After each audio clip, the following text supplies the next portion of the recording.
There is nothing our God can't do, but you have to believe.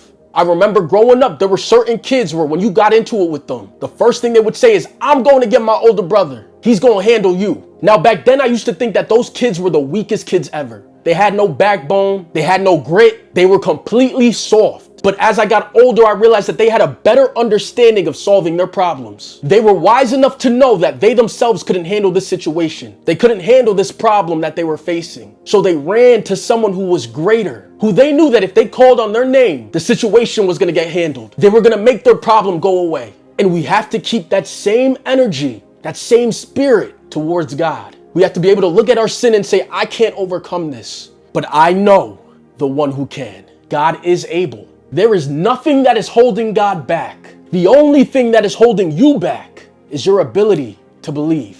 For as the scripture says in Mark 11, chapter 24, therefore I tell you, whatever you ask in prayer, believe that you have received it and it will be yours. Believe in God. Believe in your deliverance. Believe in your healing. Believe in your breakthrough. Believe in revival. Believe in your prayers, because God is exactly who he says he is. And the only way for you to see that is when you start to believe.